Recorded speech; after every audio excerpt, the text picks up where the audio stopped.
What's going on, YouTube? My name is FG3000. I'm back in the place to be, and welcome back to Ninja Voltage. It's update time, so you know exactly what that means for me. I just woke up, but you know what? It's a beautiful day down here in Austin, Texas, and the show will go on. So let's jump right into the inbox and let's get started with this update. The very first thing that I want to talk about is the response to illegal conduct. We've seen this message over and over and over again, but we actually see Bandai taking action behind this message. So Bandai, if you want to keep posting this message, I am totally fine with it. As long as you keep banning hackers and cheaters, that is cool by me. Bandai has been sending a very clear message saying that if you cheat in this game, you will be banned. Don't even try it. And we saw it last week during the surprise attack mission. A bunch of hackers started cheating and climbing the ranks. They didn't even last the entire event before they were banned. So Bandai, hats off to you. We give Bandai a lot of crap sometimes, but when it comes to their speedy response to hacking, they have been doing a good job. So keep it up. Keep it up. So next up, we have our summoning banner. Minato is here. And also, along with this new banner, we have another failed FG3000 prediction. I don't know why you guys listen to me. Like I told you last time, if I say something, go the opposite direction. Just go the opposite direction. When it comes to Minato, if you're going to pull in this banner, he does have stat cards. So like I said, it's not the end of the world that a banner ninja has stat cards, but it makes it less likely for you to get a full ability kit. It just makes it less likely because there's a little bit more bloat there. Instead of pulling, a teleport, you get a stat card. Instead of pulling a kunai attack, you get a stat card. Instead of pulling his 4-star, you get his stat card. So it kind of, throws it off a little bit. If you notice with Tsunade, it was very easy to get duplicates with Tsunade because anytime the rate up clicked, the rate up engaged, you got an ability card that you could actually use and synthesize and combine. Here, you're gonna have some stat cards. It's not the end of the world though, like I said, and we'll talk about that a little bit later.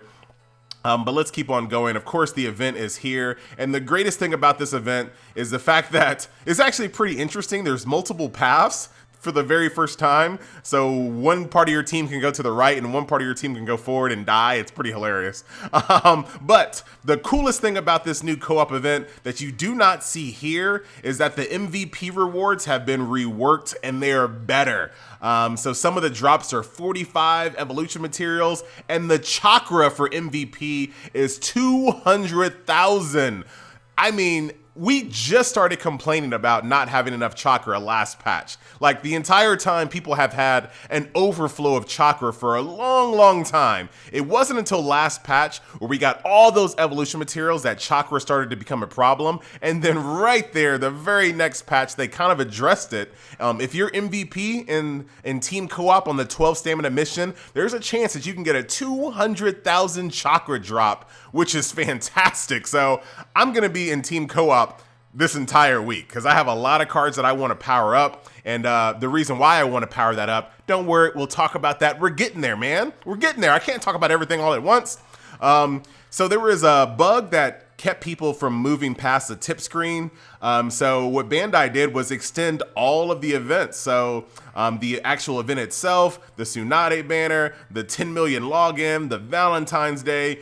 Once again, that's pretty cool. So if you got screwed over and you weren't able to log in because of all of the bugs preventing you, which was not your fault, Bandai just gave you basically more event time. So I've never really seen that. So pretty cool. Moving on, we also did hit the Facebook milestone as well. So everyone should have got 100 type 1 evolution materials for every single color, 5 more summoning tickets, which are great, and then 50 Shinobites as well. And then to kind of keep the login day bonus stuff running, 100 days of Ninja Voltage. So shout out to everybody on their 100-day anniversary. If you've been playing this game every single day since launch like I have, happy anniversary, and I love this. Bandai, keep it going. I feel like we need to always have some type of login event going at all times because still, at the end of the day, I'm super hype about this game as of late. The hype is very real. A lot of people's morale in this game has gone up, but Shinobites are still expensive. Like They still are. So I love the fact that Bandai is still giving us more and more Shinobites through events. I think they need to just rework the actual login bonus, the default one. But, you know, who am I? Who am I? Just some guy on YouTube talking in a microphone. But here you get 250 Shinobites as well as 10 summoning tickets. So very, very nice.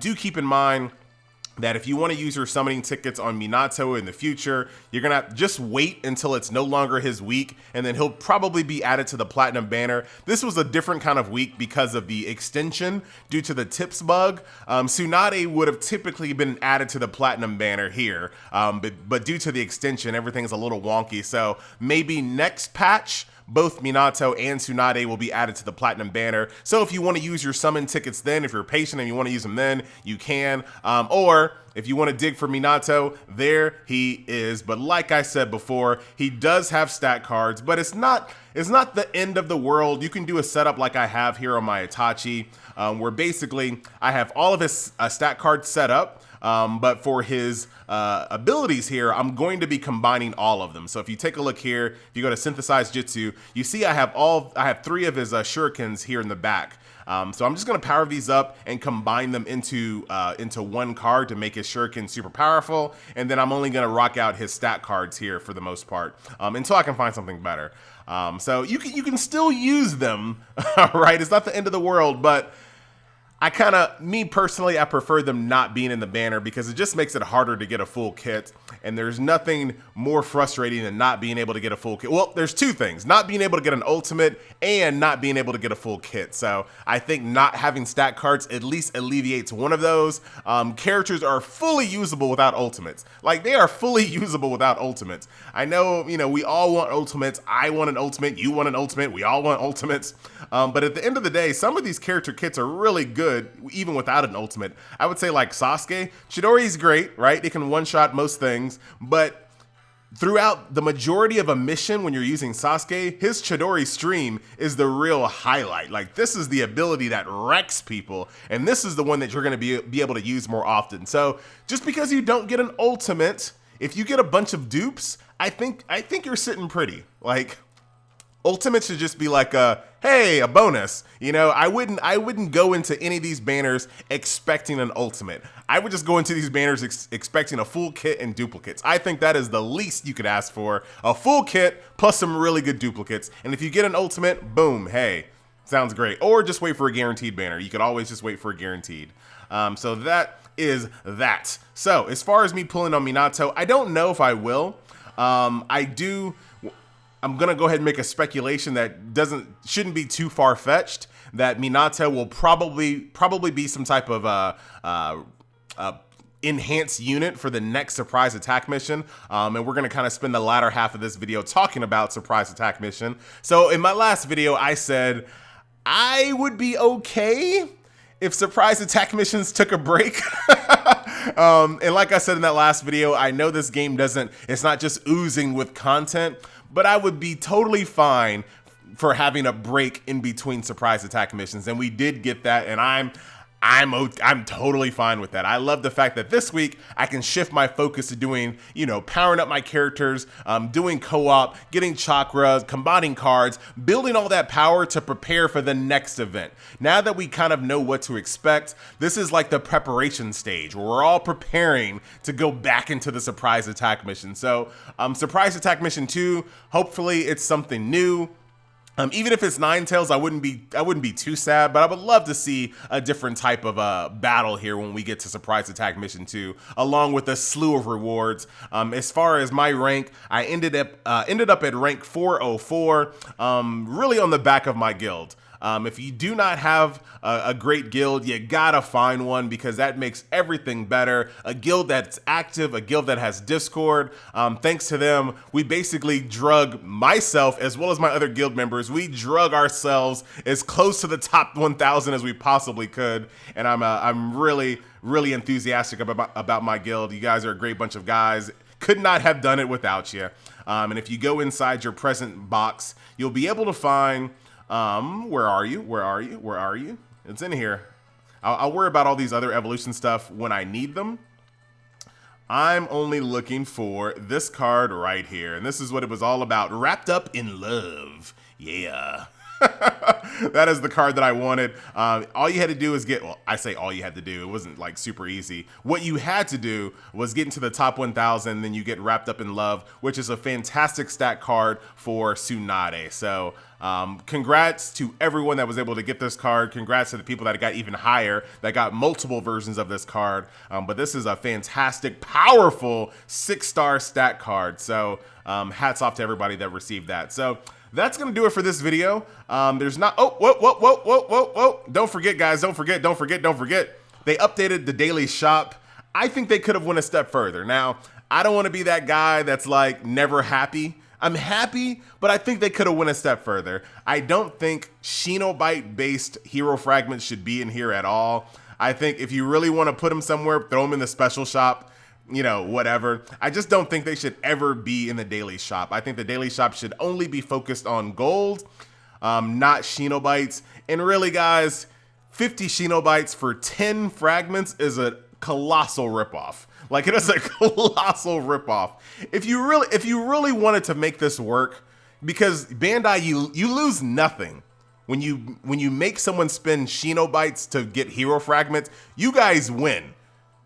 Right? Let's be clear. Bandai wins in that, right? So Bandai, you guys lose absolutely nothing if someone decides to use Shinobites to buy hero fragments. So the least you could do in something like this, if you are hell-bent on keeping Shinobites and hero fragments a thing, do the math, right? Do the math and say, on average, how many hero fragments would a player get if they did 50 refreshes at about 60 or 70 stamina a pop or something like that, right? Do something like that, do the average of what they would get, and then maybe even trend a little lower than that. Maybe instead of going on the high end of that average, go on the medium to low end of that average and throw that in there. I would at least be okay with that, but 10 fragments for 50 refreshes. Think about that. 50 Shinobites is 50 stamina refreshes. It's just ridiculous. That price is just way too ridiculous. So I wish they would just take those out or rethink how they do the math when it comes to those. But with all that being said, they did take off the green cards, which I've been yelling for since week 1. They did take out the green cards, so you don't have to worry about that, which opens up another slot for evolution materials, which gives you another place to spend some gold. So there you go. We're going to spend some gold there. There we go. Beautiful thing. So make sure you get in here and get even more evolution materials. Another thing that they can do is maybe take the daily refresh update here. So if you have certain fame levels, you can refresh this shop more often.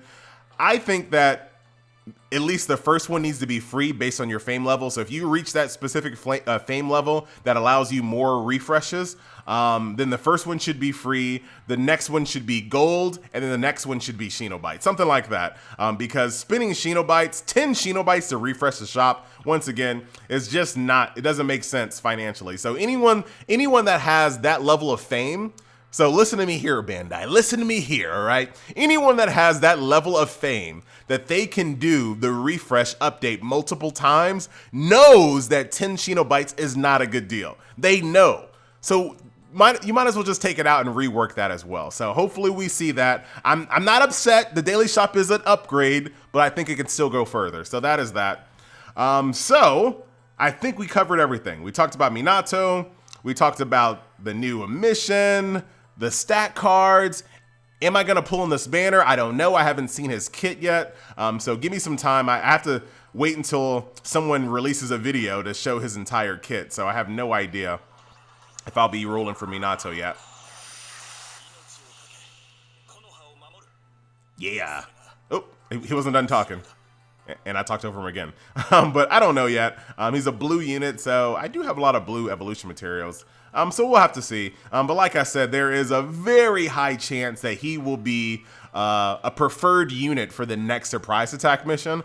So do keep that in mind. If you want to power up somebody to get them prepared for the next surprise attack, Minato is probably your guy. So that is that.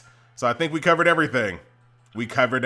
So last but not least, if you made it to the end of this video, So we are about 14 minutes into this video. If you made it to the very end of this video, you're one of two things. You're a person that watches my videos early, and I appreciate that. And you're a person that watches the video towards the end. I appreciate that as well. If you're also a person that needs a guild, if you're also those two things and a person that also needs a guild, I have a guild for you.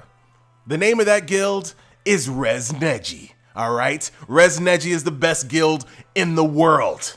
I believe that. I stand by that. I don't guarantee it. But Res Neji is now recruiting. So if you're watching this video right now, me in real life am waiting by my phone for applications to pop in. Right now.